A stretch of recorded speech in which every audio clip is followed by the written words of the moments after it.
Result کا کیا مطلب ہے کہ جو پولنگ ایجنٹس بیٹھے ہوتے ہیں ان کے دستخط ہوتے ہیں، پریزائڈنگ افسر کے دستخط ہوتے ہیں، اسسٹنٹ پریزائڈنگ افسر کے دستخط ہوتے ہیں، اور میرے والے حلقے NA47 میں تقریباً 387 پولنگ اسٹیشن تھے، لہذا 3000 مختلف اشخاص نے اس پہ سائن کیے ہوئے تھے، انکلوڈنگ جو ہمارا اپوننٹ ہے اس کے پولنگ ایجنٹ نے بھی، اور کسی نے رائٹنگ میں نہ آبجیکشن کیا نہ اعتراض کیا کہ جناب یہ فارم 45 درست نہیں ہے، ایک ووٹ کا بھی اعتراض نہیں آیا۔ تو لہٰذا جو عثمان اشرف نام کے صاحب جو ہمارے ریٹرننگ افسر تھے NA47 کے، وہ NA47 میں جب وہ بیٹھتے ہیں فارم 47 بناتے وقت اس کو سارے کو اگنور کر لیتے ہیں۔ رات کو جب میں جاتا ہوں تو وہ باہر ایک سکرین لگی ہوتی ہے، سارے میڈیا کو پتا ہے، جو اس کی ہم نے ویڈیو بھی بنائی، جو میرا ووٹ تھا ہمارے پاس فارم 45 کے مطابق وہ اس کے کھاتے میں ڈال رہے ہیں، اس کا ووٹ ہمارے کھاتے میں ڈال رہے ہیں۔ میں اندر چلا گیا، ان کو بتایا کہ جناب یہ آپ نہیں کر سکتے۔ میں نے ان کو 2 سوال کیے تھے، آج بھی آئے گا تو میں ان سے پوچھ لوں گا، لیکن وہ بھاگ گیا، نہیں آیا۔ میں نے ان کو کہا کہ آپ اگر ان انٹینشنل کر رہے ہو، غلطی سے کر رہے ہو تو درست کر لو، اگر انٹینشنل کر رہے ہو تو مجھے بتا دو، میں چلا جاتا ہوں۔ انہوں نے تقریباً مشکوک انداز میں مجھے بہرحال نکال دیا۔ انہوں نے کہا جی ہم آپ کو الاؤ نہیں کریں گے، ورنہ آپ نکل جائیں، ورنہ ہم آپ کو پولیس کے ذریعے باہر پھینک دیں گے۔ یہ الگ بات ہے کہ پھر وہ خود ہی، میں نے کہا ٹھیک ہے آپ FIR کاٹیں، میرا یہ حق ہے پروسیس آف کنسالیڈیشن میں بیٹھنا، مجھے نہیں بیٹھنے دیا، انہیں دروازے بند کر لیے، مجھے باہر نکال دیا، میں باہر آ گیا۔ میں تقریباً 6:41 پہ ریٹرننگ افسر کو میں اپلیکیشن دیتا ہوں کہ جناب آپ جو کچھ یہ کر رہے ہیں، آپ نے کہا باہر آ جائے گا، رزلٹ آپ نے میرا روک دیا، سکرین آپ اٹھا کے لے گئے ہیں بجائے سکرین پہ شو کرنے کے، تو میں آپ کو درخواست دے رہا ہوں کہ آپ یہ بدنیتی نہ کریں، رزلٹ میں ٹیمپرنگ نہ کریں، آپ کی بےایمانی پہلے ہی ثابت ہو چکی ہے، یہ آپ نہ کریں۔ میں رائٹنگ میں اپلیکیشن دیتا ہوں، اسی کی اپلیکیشن میں یہاں الیکشن کمیشن کو دیتا ہوں، چونکہ آپ کو پتا ہے ان دنوں 24 آور سروس ان کی بحال تھی۔ انہوں نے فوراً اس کو لیٹر لکھا، لیکن انہوں نے اس کو جواب نہیں دیا۔ پھر دوسری مرتبہ میں نے لیٹر لکھا ان کو، کوئی جواب نہیں آیا۔ پھر تیسری مرتبہ میں نے ڈسٹرکٹ ریٹرننگ افسر جو DC ہوتا ہے، جو آج کل مشہور زمانہ DC ہیں، جن کا کام سوائے شاید کرپشن کے اور PTI کے خلاف 3 MP آرڈر کرنے کے اور کوئی کام نہیں تھا، میں نے ان کو اپلیکیشن دی، وہ آپ کو پتا ہے کوئی جواب بھی نہیں دیتے، نہ وہ ریسیو کرتے ہیں پراپر۔ اس کی کاپی میں نے یہاں دی، انہوں نے فوری طور پر ایکشن لیا، ان کو کہا جی آپ جواب دیں، مگر دن کے 1 بجے انہوں نے رزلٹ دے دیا۔ پھر فارم 47 2 بنائے ہوئے ہیں، ایک 9 کو ایک 10 کو، اور دونوں مختلف ہیں، دونوں میں ووٹ مختلف ہیں ہر کینڈیڈیٹ کے۔ 34 کینڈیڈیٹ ہیں جس میں سوائے ایک کے 33 کینڈیڈیٹس کے اس میں ووٹ مختلف ہیں۔ وہ سارا رزلٹ میں نے ان کو سارا ریکارڈ دے دیا۔ پھر کیا کرتے ہیں کہ اگلے دن 11 تاریخ کو یہ ہوتا ہے جناب، کنسالیڈیشن کے لیے نوٹس آتا ہے فارم 48 بنانے کے لیے۔ میں یہاں 10 کو پٹیشن کرتا ہوں، 11 کو الیکشن کمیشن روک دیتا ہے پروسیس آف کنسالیڈیشن کو۔ ہم 11:30 بجے، 10:30 بجے یہاں صبح، ہم 11:30 بجے وہاں چلے جاتے ہیں RO کے پاس۔ ریٹرننگ افسر مجھے لکھ کے دیتا ہے کہ further consolidation process is postponed. جب وہ لکھ کے دیتا ہے وہ باہر پیسٹ کرتا ہے، باہر لگاتا ہے، اور اندر جب ہم جاتے ہیں تو تمام جو ہمارے تھے کینڈیڈیٹس اور ان کے نمائندے وہ اندر موجود ہیں، طارق فضل سمیت، وہ ہمیں لکھ کے دیتا ہے، ان کو بھی دیتا ہے، ہمیں بھی دیتا ہے۔ بعد میں کیا کرتا ہے جناب، جب ہم چلے جاتے ہیں تو گھنٹے بعد طارق فضل کو بلاتا ہے، وہ سارا ریکارڈ ٹیمپر کرتا ہے۔ جب ہمیں پتہ چلتا ہے ہم جاتے ہیں تو ہمیں اندر جانے کی اجازت نہیں ہوتی، بلکہ ہم جب واپس جانے لگتے ہیں تو ہماری گاڑیوں پہ ان کے غنڈے طارق فضل کے حملہ کر دیتے ہیں۔ اس کی ہم نے FIR کٹانے کی درخواست دی، لیکن گول مول FIR کٹی، ہماری گاڑی وکلا کے گاڑیوں کے شیشے توڑ دیے، کیونکہ غنڈہ گردی ان کا مقصد ہے اور کچھ ہے ہی نہیں۔ تو یہاں جب آئے تو یہ ریٹرننگ افسر نے کیا کہا، ہاں جی میں نے لکھ کے تو دیا تھا، لیکن چونکہ میرے پاس 2 وکیل آئے تھے، ایک میں اور میرے ساتھ ایک بندہ، انہوں نے ہمیں تھریٹ کیا کہ اگر یہ نہیں کرو گے، یہ لکھ کے نہیں دو گے تو جناب ہم تو law and order situation create کر دیں گے۔ میں نے ڈر کے مارے،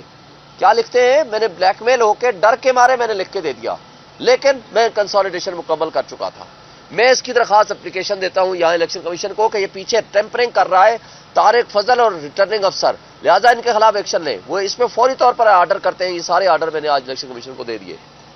اب سوال یہ پیدا ہوتا ہے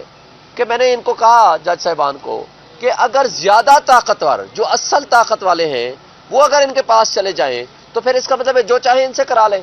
اور اگر میں ان سے یہ لکھوا سکتا تھا زبردستی، 2 بندے، صرف 2 بندوں کا کہا، تو میں ان سے پھر فارم 47 48 بھی لے لیتا، پھر تو مجھے کچھ اور کرنے کی ضرورت ہی نہ ہوتی۔ پھر ایک سوال میں نے کیا کہ اس کا مطلب ہے کہ اس ریٹرننگ افسر سے کوئی کام کرانے کے لیے طاقت کا استعمال ضروری ہے، یعنی طاقت لے کر آپ چلے جائیں، زور زبردستی کرائیں تو اس سے جو چاہے آپ کرا لیں۔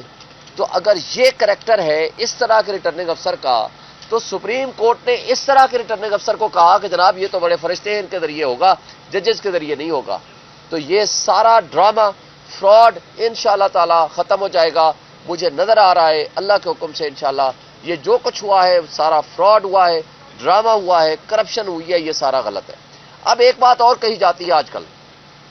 جناب آپ ان سیاسی جماعتوں سے آپ بات کریں حکومت بنانے کے لیے۔ میں یہ کہتا ہوں کہ جو ڈاکو ہے، جس نے ڈاکہ زنی کی ہے، کیونکہ کچے کے ڈاکو تو آپ کو پتا ہے بڑے غیرت مند ہوتے ہیں نا، وہ منہ چھپاتے ہیں، جا کر جنگلوں میں پھرتے ہیں۔ آج کل جو پکے کے ڈاکو ہیں، جو کٹ پتلی اپنے آپ کو MNA کہتے ہیں، وہ سرعام پھرتے ہیں۔ نہ صرف سرعام پھرتے ہیں بلکہ اس ڈاکہ زنی جو عوام کے مینڈیٹ، کروڑوں لوگوں کے حقوق پہ ڈاکہ ڈال کے وہ یہ کہتے ہیں پکے کے ڈاکو دماغ ڈالتے ہیں کہ جی ہم تو جیت چکے ہیں،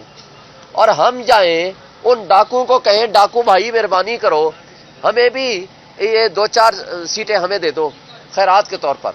میں ان سے سوال کرتا ہوں جو یہ ہم سے پوچھتے ہیں کہ آپ ان کے ساتھ بیٹھ کے بات چیت کیوں نہیں کرتے، حکومت کیوں نہیں بناتے، کیا ڈاکوؤں سے بات کرنا، کیا یہ لیجٹیمیسی عوام کے مینڈیٹ پہ جس نے ڈاکہ ڈالا ہو تو ان کو لیجٹیمائٹ کرنے کے مترادف نہیں ہے؟ یعنی ان کو تسلیم کرنے کا مترادف ہے جو تم نے ڈاکہ ڈالا ہے درست ہے، لہذا ڈاکے کے مال میں سے تھوڑا سا ہمیں بھی دے دو۔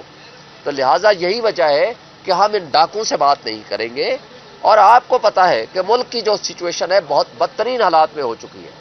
اور وہ بدترین حالات اگلے مہینے کے بعد اس سے مزید بڑھ جائیں گے۔ IMF سے جب ہمارے مذاکرات ہوئے تھے، عمران خان کے ساتھ مذاکرات ہوئے تھے، کل ہماری میٹنگ ہوئی ہے خان صاحب کے ساتھ، انہوں نے اس کا تذکرہ کیا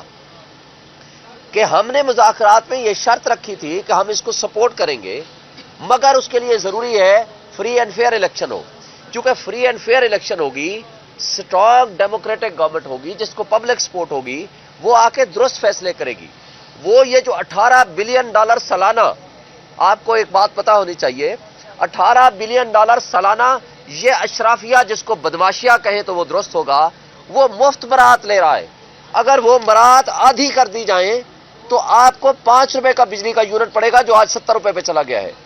جو آج آپ کی مہنگائی کی صورتحال ہے، یہ اس کو آپ 50% ڈاؤن پہ لے آئیں گے۔ لیکن خان صاحب کہہ رہے تھے کہ وہ گورنمنٹ یہ کام کر سکتی ہے جس کو پبلک سپورٹ ہو، وہ برات کم کرے گی، وہ بڑے لوگوں کی برات کم کرے گی، کیونکہ غریب آدمی کے اوپر یہ بوجھ نہیں ڈالنا چاہیے۔ انہوں نے کیا کرنا ہے اگلے مہینے، اگر یہ ان ڈاکوں کی حکومت آ گئی تو انہوں نے کرنا یہ ہے کہ بجلی کے بل پھر بڑھانے، گیس کے بل پھر بڑھانے، انہوں نے عام آدمی کے اوپر جبر اور ظلم کرنا ہے، اور اس کے نتیجے میں جو مہنگائی آئے گی وہ ناقابل برداشت ہوگی، اس کے نتیجے میں جو بے روزگاری آئے گی وہ ناقابل برداشت ہوگی۔ تو لہٰذا اس طرح کے نیگوسیشنز کو ہم سپورٹ نہیں کریں گے۔ ہم سپورٹ کریں گے جو اشرافیہ کی برات کم کرے۔ ہم یہ کہتے ہیں کہ اس کے لیے ضروری ہے کہ جس کا جو حق ہے اس کو حق حکمرانی ملنا چاہیے۔ یہ چونکہ پبلک سپورٹ کے بغیر نہ ان میں کیپیسٹی ہے، نہ ان کی بات کوئی عوام مانے گی، نہ ان میں یہ ایک کمپٹنس ہوگی کہ ایسے وہ فیصلے کر سکے۔ تو لہٰذا یہ ضروری ہے ملک کے حالات کو بہتر کرنے کے لیے آج بھی وقت ہے کہ لوگوں کے اوپر جو آگے ظلم اور جبر آنے والا ہے اس سے بہتر ہے کہ آج ری تھنک کریں اور سوچیں، اور جس کا جو حق ہے اس کو مینڈیٹ دیں تاکہ ایک سٹرانگ ڈیموکریٹک گورنمنٹ آئے۔ یہ لولی لنگڑی حکومتیں جو PDM-1 کی صورت ہم دیکھ چکے ہیں، PDM-1 نے جو ظلم ڈھائے ہیں PDM-2 اس سے 10 گنا زیادہ ظلم ڈھائے گی۔ تو اس لیے آج بھی وقت ہے کہ اس سے پہلے کہ افراتفری، بد عہدی اور بد دلی اور مایوسی پھیلے اور لوگوں کے اوپر مزید ظلم ہو، ہم وقت سے پہلے کہہ رہے ہیں کہ ہمارے حقوق پہ جو ڈاکہ ڈالا ہے وہ واپس کرو تاکہ ایک لیجٹیمیٹ گورنمنٹ بنے۔ آج تو پوری دنیا چیخ اٹھی ہے، پوری دنیا، صرف یہ نہیں ہے کہ پوری دنیا کا میڈیا، نیشنل میڈیا نے تو اٹھایا ہی اٹھایا اس کو، پوری دنیا چیخ اٹھی ہے کہ یہ لیجٹیمیٹ نہیں ہے، انہوں نے ڈاکہ زنی کے ذریعے سیٹیں چھینی ہیں، جو کچھ ہو رہا ہے وہ غلط ہے، اور ہم آپ سے اور ان موجودہ جو لوگ بیٹھے ہیں ان سے توقع رکھتے ہیں کہ وہ اپنی غلطیوں کو نہ دہرائیں۔